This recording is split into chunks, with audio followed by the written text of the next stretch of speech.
I've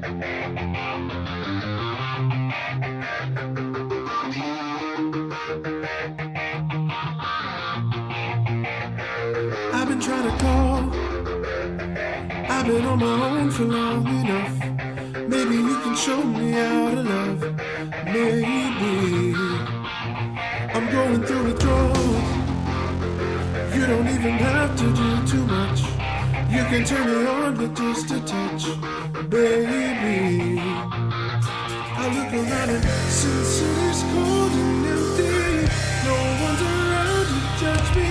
I can't see clearly when you're gone. And I said, ooh, I'm blinded by the lights. No, I can't sleep right until I feel your touch. I said, ooh, I'm drowning in the night. Oh, when I'm like this, you're the one I trust.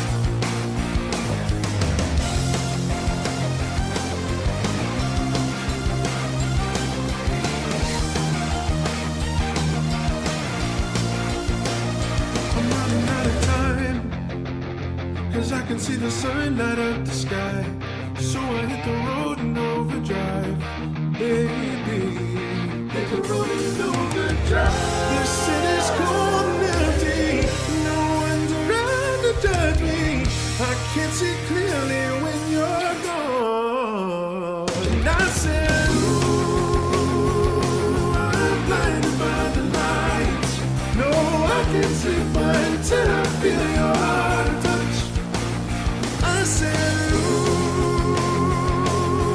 drowning in the night. Oh, when I'm like this, you're the one I trust.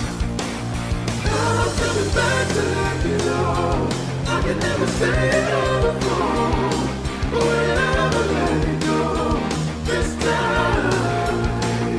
I said, ooh, I'm blinded by the lights. No, I can't sleep until I feel your touch.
Feel free to be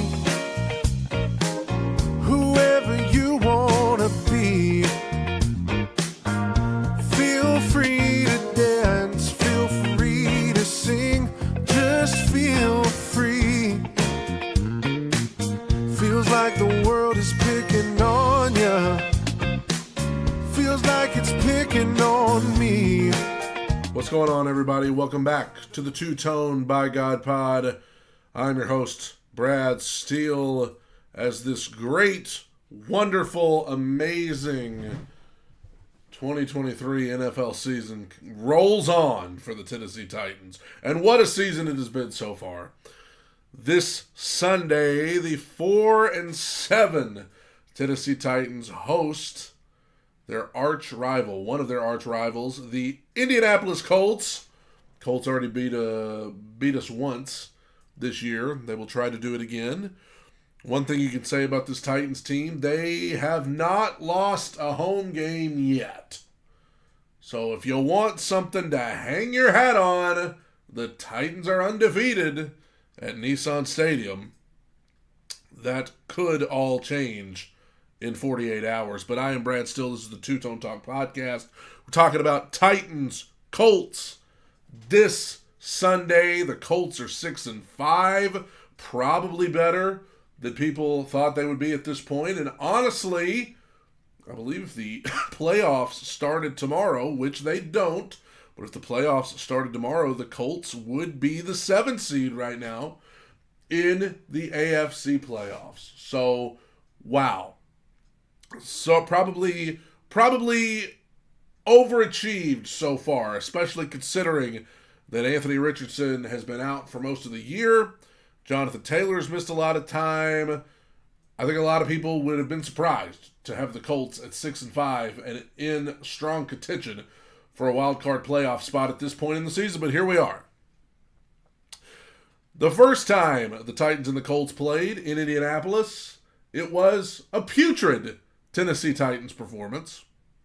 Not that any of us should be surprised. The Titans have had many putrid performances this season. Let me just take a look here. Week 1 against the Saints, the Titans managed to put up 15 points. No touchdowns. Week 2 against the Chargers, an offensive explosion where the Titans put up 27 points and won the game in overtime. That is considered an offensive explosion for the Titans. 27 points, almost 30. That's an offensive explosion. But the next week they brought us back down to earth as they went to Cleveland and put up 3 points. No touchdowns. But the next week they came back for another offensive explosion and they put up 27 in a 27-3 win over the Bengals. Another offensive explosion. Again, 27 points, that's an offensive explosion for the Titans. But against the Colts, they put up 16 points the first time. Then against the Ravens in London, they put up 16. Then against the Falcons, they put up 28. 28 points for the Titans. That's like literally the most points they put up in 2 years. And since then, they put up 16 against the Steelers, 6 against the Bucks, 14 against the Jags, and 17 in a win last week against the lowly Carolina Panthers. So, on 3 separate occasions so far this season, on 3 separate occasions, against New Orleans, against Cleveland, and against Tampa Bay, the Titans have scored no touchdowns. On 3 other occasions, such as the first time they played the Colts, such as when they went to London and played the Ravens, and such as the Thursday nighter against the Steelers, they only scored 1 touchdown. I say all that to say this. We got 6 games to go. And I just don't see that randomly changing at this point in the season. I just can't imagine that with 6 games to go, that Tennessee is going to randomly figure out how to score points. I don't see, maybe if this were week 5 or week 6, if we were still early in the season, then sure.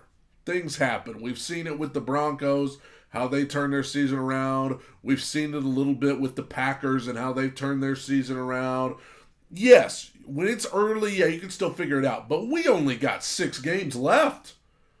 If you ain't figured it out by now, it ain't getting figured out. And we can talk all day about why the Titans can't score points. We could talk about the offensive line. We could talk about the play calling. We could talk about the receivers. We could talk about the tight ends. We could talk about the running backs, the quarterbacks. Whatever the case may be, it's clearly not getting better.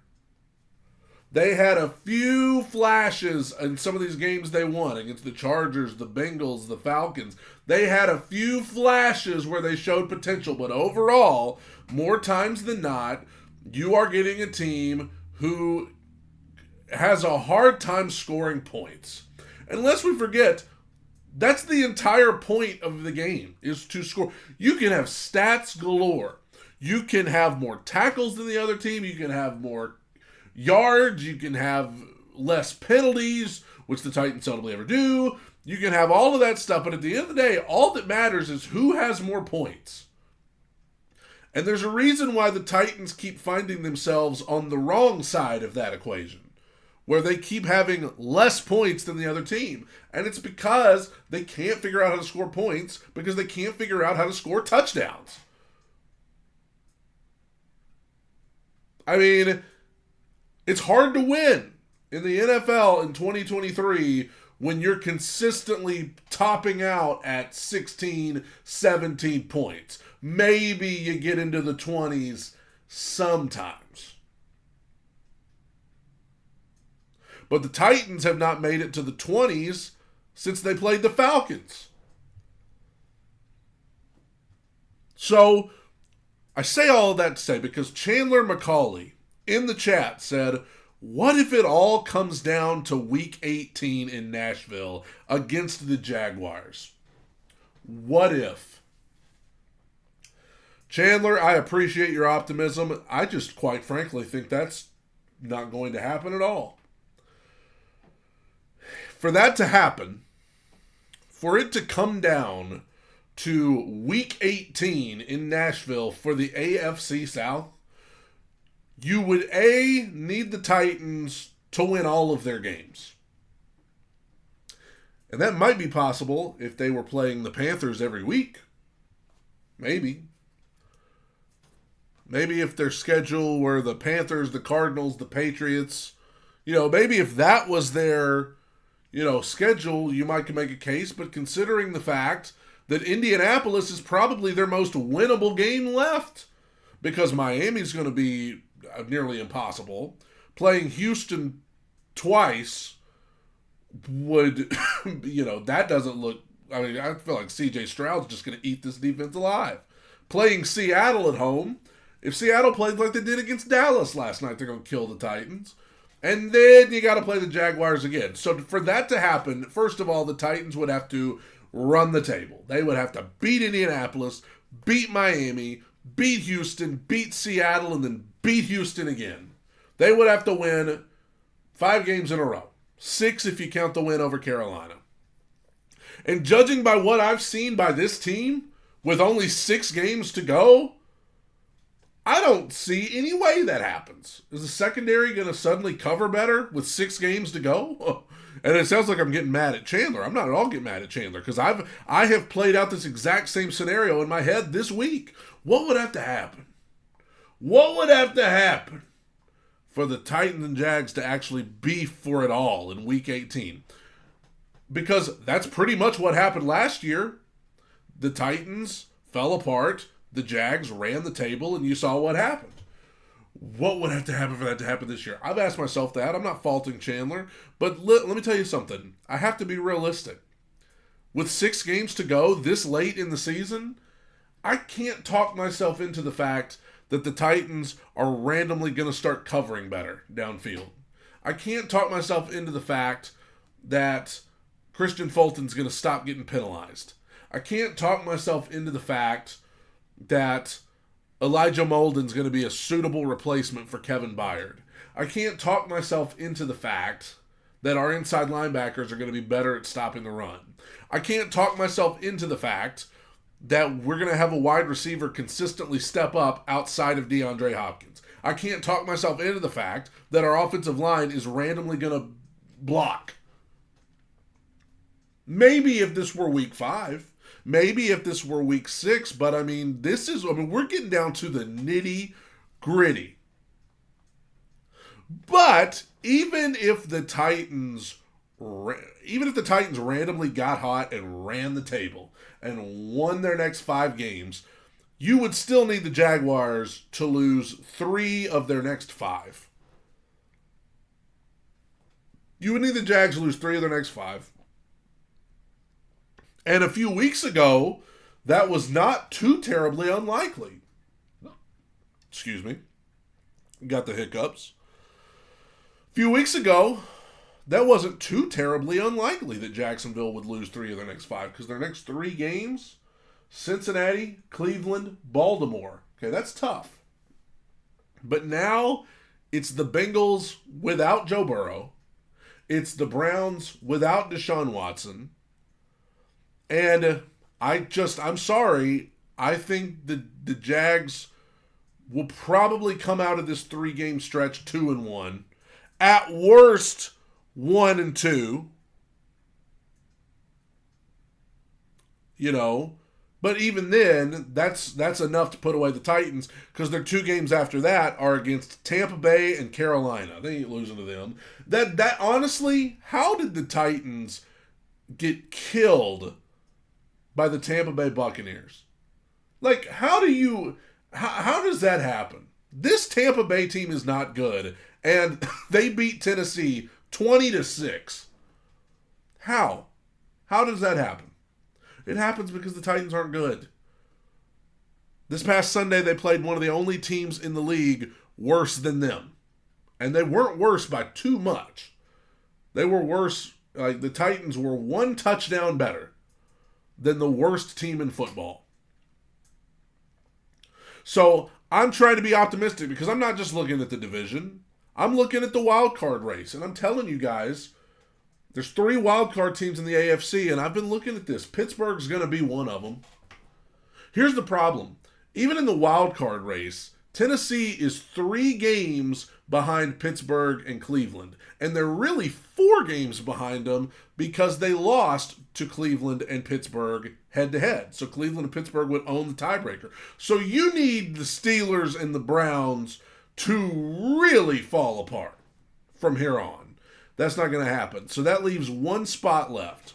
And this is the only realistic shot the Titans have, is this last seed in the AFC. And do you know who the teams are that are vying for it? Well, one of them's Indianapolis. So, hey, you could beat Indianapolis this weekend, huh? Get to within a game of them. The Texans and the Broncos, that's 2 of those teams. They're playing each other, so one of them's got to lose. One of them's got to win, though. So you're still going to be 2 games behind somebody.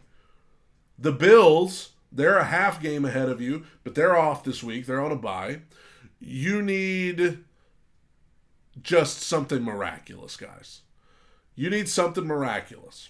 And I know you don't need to try and look at the rest of the season. You need to take it 1 week at a time, 1 game at a time. And let me tell you something. I can't stand the Indianapolis Colts. I can't stand them. I might dislike them even more than I dislike Jacksonville and Houston. I can't stand the Indianapolis Colts. I don't like anything about them. And they already beat our butts once this year. Acted like they won a Super Bowl because they beat us. And they're feeling good about themselves. They're feeling good about themselves. Because they 6-5. They're right in the thick of things there in the AFC wildcard race. I'd like to, you know what? I'd like to bring them down to reality Sunday. I'd like to bring them down to reality. Last time we played them, some dude named Zach Moss went for like 150 yards and torched our run defense. And I hope that our run defense took that personally. I hope they come in Sunday taking that personally. You were made fools of. I would argue Christian Fulton's worst game of the year was against the Colts. And think about the ground that covers, because Fulton's had some doozies this year. I think his worst game of the year was against the Colts. Hope he takes it personally. Traylon Burks, looking like he may be back in the lineup. Everybody's just assuming he's a bust. Everybody is just assuming that he could be traded this offseason, and there is no point in even bringing him back in. I hope he takes it personally. I really do. I hope he takes it personally. I hope he comes in with a chip on his shoulder to prove that he was worth spending a first-round pick on. Because right now, I mean, the clock's ticking for him. Will Levis? Hey, Will. This Indianapolis Colts team could have taken you. And they didn't. They chose to take Anthony Richardson instead of you, and then you sat there on draft night looking like a fool because you were there and ready to be drafted, and they passed on you just like everybody else. So I hope you take it personally, and I hope you go in there and torch them. Hey, offensive line, everybody assumes that you are among the worst offensive lines in the league. I hope you take it personally. Hope you take it personally. Because we are at the point in the season where you need to take it personally. You're 4-7, and you need to take it personally. You had 3 games this year where you didn't even score a touchdown. You should take that personally. You've had 3 others where you only scored 1 touchdown. You should take it personally. You're last place in your division. You should take it personally. Every other team in your division is projected to at least be strongly in the hunt for the playoffs, except for you. You should take it personally. Everybody on the team, every coach, every player should take it personally. Personally. You've been written off, and you got nobody else to blame but yourself. So, Will Dotson says, Brad, do you think Will Levis would have beaten us if he was... So, Will is saying, if Will Levis had been drafted by the Colts, do you think Will Levis would have won the last Titans-Colts game? Yeah. Yeah. I mean, I think... I doubt that right now Will Levis cannot do anything that Gardner Minshew could do. I mean, I think it's a pretty low bar. Like... It pretty much comes down to, do you think Will Levis would have been able to do what Gardner Minshew did that day? And I'd have to say yes, surely. But I'm telling you, whatever the record ends up being, you got this game Sunday, you got 2 games against Houston and their stud quarterback C.J. Stroud that they're excited about, and rightfully so. Be a great time for Will Levis to come in there, even if the Titans don't run the table, which I don't expect them to do, even if the Titans don't make a playoff push, which I don't expect them to do, at least send the message that, like, hey, listen, Jacksonville, y'all got Trevor Lawrence, that's great. Houston, y'all got C.J. Stroud, that's great. Indianapolis, y'all got Anthony Richardson, that's great. But we got our guy too. Whatever the final scores of these games are, whatever the record is at the end of the day, Will Levis, it would be a great time, because I thought Carolina was his worst game so far. I thought the second half of the Panthers game, I thought was his worst half with the Titans so far. So, I would love to see him at least prove that he's going to be an issue in the coming years for these other teams in the AFC South. Luke in the chat says, how you been? Man, I've been good.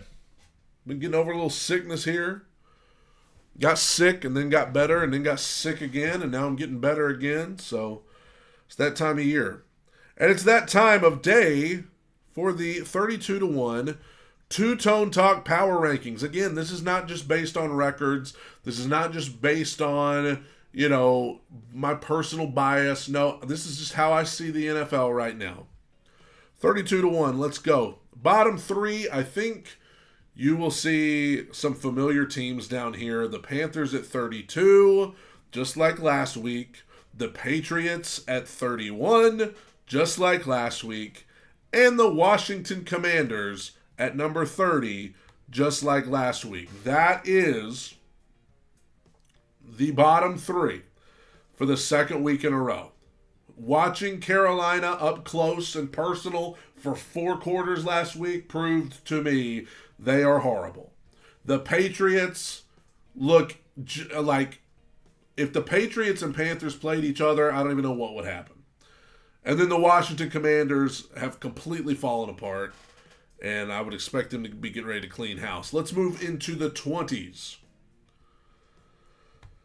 Number 29, the Arizona Cardinals. When Kyler Murray came back, it looked like Arizona was going to turn a corner, start looking better, but man, I don't know. It's looking pretty rough now, even with Kyler. Arizona's number 29. Number 28, the New York Giants, with Tommy DeVito, are winning games. They're winning games. Now, granted, they've won 2 in a row over 2 teams that are below them on this list. They beat the Commanders and they beat the Patriots. But you know what? The Giants are winning games. You know, it's like when you have a toddler who's been screaming, crying, and they're finally being quiet for a little bit, and it's like, hey, I don't know why they're running wild, or I don't know why they're. I was reading the comment he said about running wild. Bruce in the chats, Indianapolis Colts fan, get out of here, Bruce. But when there's a toddler and they're screaming, crying in the corner, and then they randomly get quiet, it's like, hey, I don't know why they're being quiet, but just leave them alone. That's how I feel about the Giants. Hey, I don't know how they're winning or why they're winning, but just leave them alone. Number 27, the Bears. I mean, they beat the Vikings on Monday night, but Justin Fields did not look good. And it's going to be interesting to see what Chicago does in the draft because they're going to have 2 picks up there. Number 26, the good guys, the Tennessee Titans. They move up a spot. You beat Carolina 17-10. You ain't moving up any higher than that on the list. Number 25, Jets, Jets. I mean, Aaron Rodgers is back in practice just a couple months after tearing his Achilles. And yes, that's great and that's miraculous and that's awesome. But why risk coming back? Like, why risk coming back and playing for a team that's pretty much their season's on life support anyway? By the time he would even be able to play, it would be toward the end. I mean, it's just, I don't see a point in it. Number 24, the Chargers. The Chargers, I believe, will be cleaning house at the end of the year. What a disappointing year for them. I mean, you've got a guy in Justin Herbert that so far it feels like has been totally wasted. He's a young guy, and they've still got plenty of time left to build something with him. But so far, I mean, it's just been very disappointing because you've got him, you've got a good roster theoretically, and they just cannot win games. Number 23, the Tampa Bay Buccaneers. Best thing I can say about the Bucs is that they're feisty, they play hard, they stay in the game, but they just aren't good enough to close it out. And you know, they're a tough out. Like they're not just somebody you can gloss over when they're on the schedule, but you know, eventually you wear them down and you beat them. Unless you're the Titans, and then you just get embarrassed by them. Number 22, there it is. The Raiders, I think, are a half game ahead, I think, of the Titans in this wild card chase, if you care about that. I mean, the Raiders looked like they were turning a corner. Now they've lost a couple of games. Feels like they just, you know, are not going to be able to do any more than what they're doing with their quarterback situation. Number 21, the Saints. Tough loss for the Saints. They're not totally out of it yet, but they are no longer in first place in their division. But they have to play the Falcons again later on in New Orleans. So the season definitely not over for them. But the Saints, you know, there's definitely work to be done. I mean, the roster just really looks underwhelming. Derek Carr looks underwhelming. The offensive play calling is baffling at times. And so we'll see about the Saints. Let's move over to the other side of the screen at number 20, the team that beat the Saints, the Atlanta Falcons. The Falcons are now in first place in their division with the win over the Saints. Like I've been saying all year, the Falcons, it ain't pretty, but they churn out some wins. And every year there has to be that one division. And this year it's the NFC South. The Falcons are leading the NFC South, and they have a losing record. The Falcons are 5-6, and they are on top of the NFC South. And so we'll see how it goes, but the Falcons have something with their run game there, so we'll see. Number 19, the team the Titans will play on Sunday, the Indianapolis Colts. Everything I can say about the Colts, I already said. They win games. I mean, it's baffling. You know, they're going to be without their starting quarterback and their starting running back this Sunday again, but, you know, they churn out wins, and I think, you know, there's definitely a team. You're looking at a team there in Indianapolis that's much better than people would have thought. Number 18, the Cincinnati Bengals. They're just nosediving down this list. Without Burrow, it just doesn't work. And so I would expect them to just go lower and lower and lower on this list. And that's something, because who would have ever thought that this season would go like it has? If you want to know why it's valuable to spend draft picks on offensive linemen, look no further than Joe Burrow. He has now had season-ending injuries in 2 out of 4 seasons, not to mention all these other injuries he's had. They got to get it under control. Number 17, the Minnesota Vikings. The Josh Dobbs tour. I mean, we're coming back down to earth. Now you're seeing why Josh Dobbs was in the league for 8 years and was always a backup, hopping around from team to team. He can come in and get hot. He's very similar to a Gardner Minshew or a Ryan Fitzpatrick. He can come in and get hot and give you a couple of good performances, but after a while, he's going to turn back into a pumpkin. Okay. Number 16, the Rams. Hey, I really think the Rams are coming along. The Rams got a great win over Seattle last week. Then they come back and whoop up on Arizona. I'm not going to sleep on these Rams, man. I like the Rams. I like kind of the way they're playing right now. They've got some strong defensive performers and Stafford in there. Again, I say it every week, lest we forget, this team won the whole thing just 2 years ago. So let's not go to sleep on the Rams. Number 15, the Green Bay Packers, a team that has suddenly come to life. Last time we saw the Packers, they were beating the crap out of the Detroit Lions on Thanksgiving Day. And so the Packers are number 15, and as that NFC wildcard race heats up, the Packers, I believe, are going to find themselves right in the middle of it. And what a job by Matt LaFleur to kind of revive this season when a lot of people want him to be fired, and also a great job by Jordan Love to kind of get this thing back on track. Number 14, the Seattle Seahawks. Starting to get a little worried about the Seahawks. I mean, the Seahawks have lost 4 of their last 5 games. They were really, it felt like, in contention to kind of give the 49ers some trouble in that division, but not anymore. I mean, they're having a tough go of it. 6-6 now. Still in a good position as far as the wild card race. But, and they've had a brutal schedule too. They've lost to Dallas. They've lost to San Francisco. I mean, they've had some tough losses against some good teams, and they were right there with Dallas last night and came up short. Number 13, the Pittsburgh Steelers. I have just surrendered to the fact that the Steelers, though not really looking good at all, they are going to keep winning games. Their next 2 games are against Arizona and New England, so that's going to get them to 9-4. And I think they're going to be able to churn out a win or 2 more and easily grab a wild card spot. And in my opinion, it's a wasted wild card spot because I think they're going to be an easy out in the first round against whoever they play. But, I mean, they've won the games. And we can be mad about it all they want. But, I mean, they beat our team on Thursday night. So there you go. Number 12, the Buffalo Bills. The Bills are off this week. They're 6-6. They've really underperformed. I'm concerned about the Bills. But I wonder their performance against the Eagles Sunday. I know they came up short in overtime. Is that the type of performance where that was your last gasp? Like, that was your last, let's go out here and let's try to make something of this. Let's shock everybody and beat the Eagles in Philly. And then you just came up short and now you're done. You gave it all you had, now you're done. Or is that something that they can come back after their bye and build on and say, hey, we played well against the Eagles. We can kind of put this together. I don't know, but the Bills have a brutal schedule. They still got to play the Cowboys, still got to play the Chiefs, still got to play the Dolphins. So if the Bills are going to get in the playoffs, they're going to have to earn it.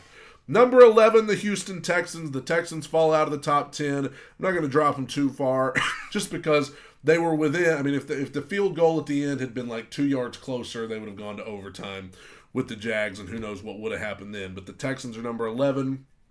They're a lot better than anybody, including me, would have thought. We're into the top 10. At number 10, I've got the Cleveland Browns. I know the Browns got whooped the other day, but I still think the Browns are going to be an easy playoff team. I think they're going to churn out a few more wins to get them a playoff spot. And with that defense, I don't think they will be an easy out in the playoffs. I don't think, with their quarterback situation being what it is, I don't think they're going to be able to make a run.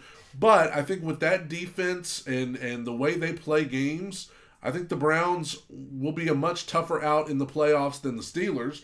And I think that defense alone still puts the Browns in the top 10 for me. Number 9, we're going with the Detroit Lions, who, like I said, last week we saw them.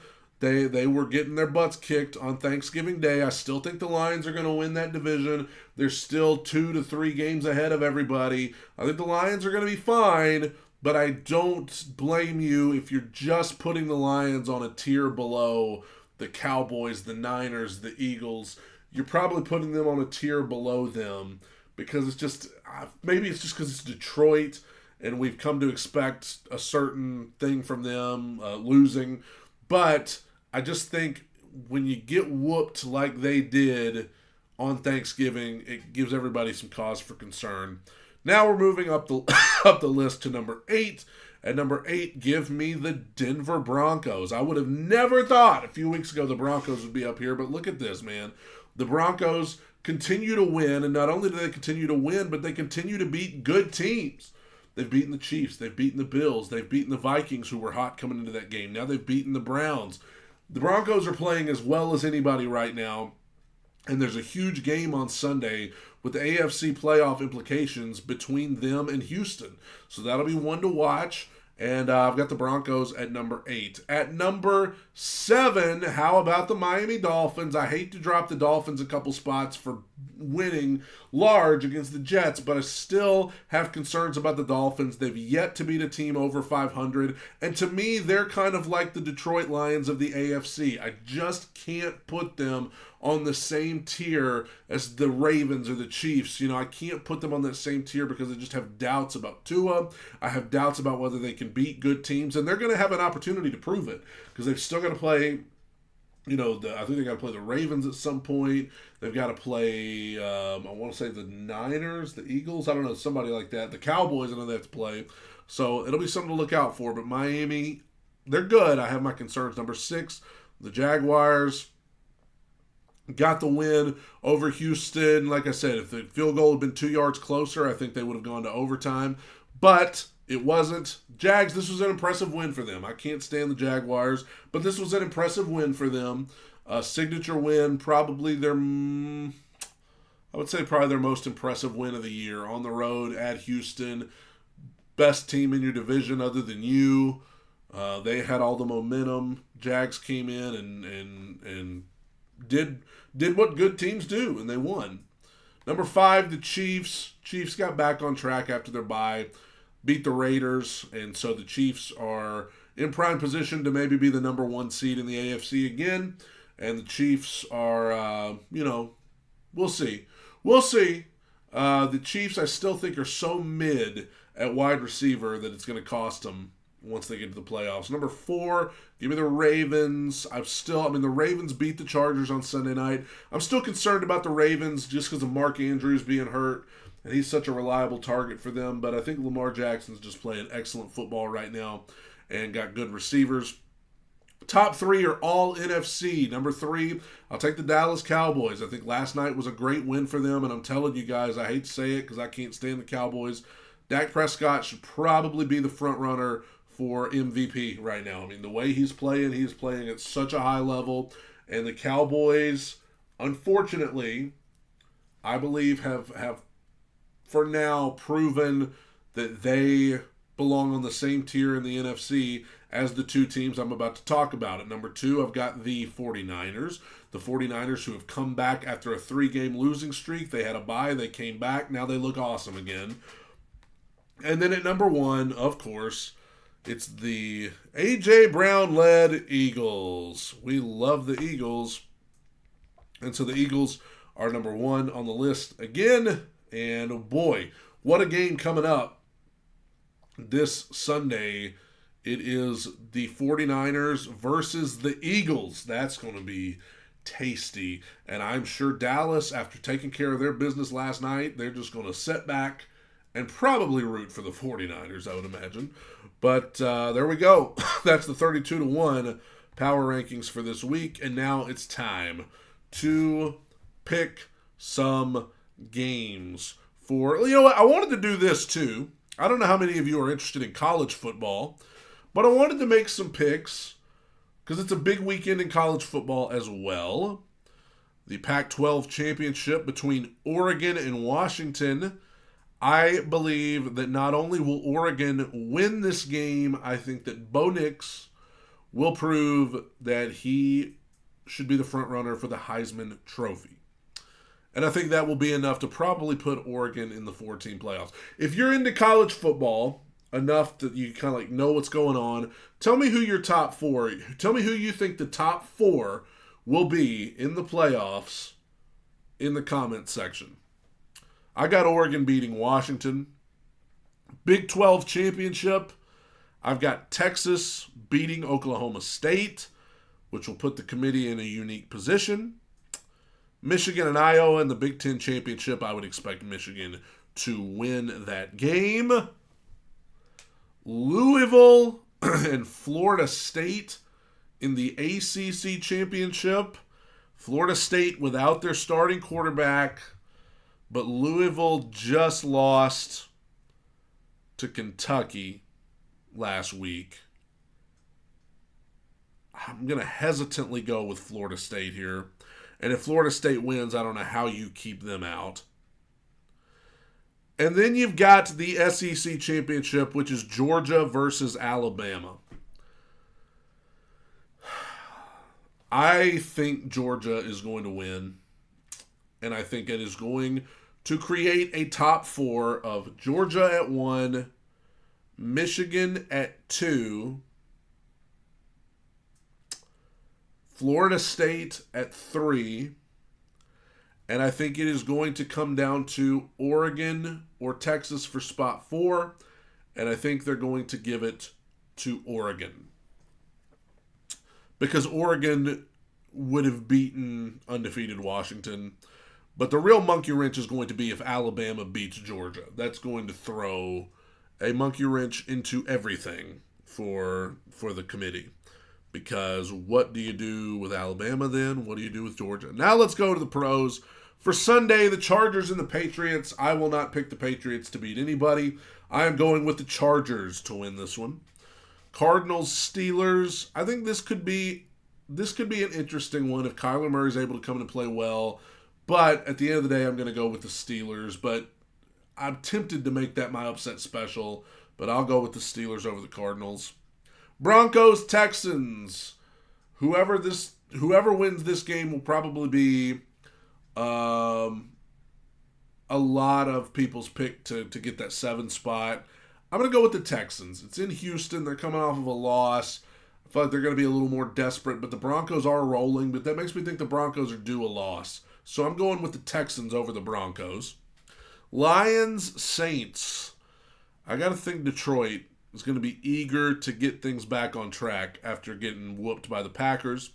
Falcons, Jets. Tempted to pick this as an upset special. But at the end of the day, I will go with the Falcons to beat the Jets in an ugly 13-10 kind of game. Dolphins, Commanders. Give me the Dolphins. Panthers, Bucks. I will take the Bucks. 49ers, Eagles. Man, I wish this game was a prime timer. 49ers, Eagles. I'm going to go with the 49ers. I think the Eagles are due a loss. I know it's in Philly. People are going to be going crazy. And this is going to be like, I feel like after this game, you're really going to be able to tell if Brock Purdy and the 49ers are for real, for real. Like if they go in there and beat Philadelphia, then I think you're going to be like, okay, Brock Purdy's the guy. 49ers are heavy contenders. I'm going to go with the 49ers. Browns, Rams. I'm going to go with the Rams. I think the Rams are playing well right now. I'm going to pick the Rams over the Browns. The Sunday nighter, the Chiefs and the Packers. You want to talk about an opportunity for Jordan Love and the Packers to show that they really are turning a corner. I don't think they will, though. I'm going with the Chiefs. I mean, I'm never going to bet against Mahomes in prime time. I'm going with the Chiefs over the Packers. And then Monday night, Bengals, Jags. I would have picked the Bengals if Burrow were healthy, but he's not. And so I am going with Jacksonville to win this game at home. And then last but not least, the Titans and the Colts. Sunday at noon Central. In my gut, I feel as though the Colts are going to win this game and finally put us out of our misery. I feel like the Colts are going to take Old Yeller out behind the barn, pew pew, and put us down. But then there's my heart. There's my heart that says, you know what, dang it, we ain't letting these clowns from Indianapolis come in here and sweep us. We ain't letting it happen. We ain't letting these dudes come in here and be the first ones to beat us at home this year. We ain't letting it happen. We ain't letting Gardner Minshew come in here and carve us up again. We ain't letting Zach Moss come up in here and run for 200 yards and 15 touchdowns again. As I said earlier, I went on the rant. The Titans should take it personally. You should take it personally. The way this season has gone and the way this team did you last time, you should take it personally. My guess, I'm going with my heart. Screw it. I'm going with my heart. Titans 20, Colts 17. This is the Two-Tone Talk by God Pod. Thank you all for joining me. We're staying way too high on the wins, way too low on the losses. See you Monday. Bye, everybody. Feel free to dance, feel free to sing, just feel free. Feels like the world is picking on ya. Feels like it's picking on me. But trying to please everybody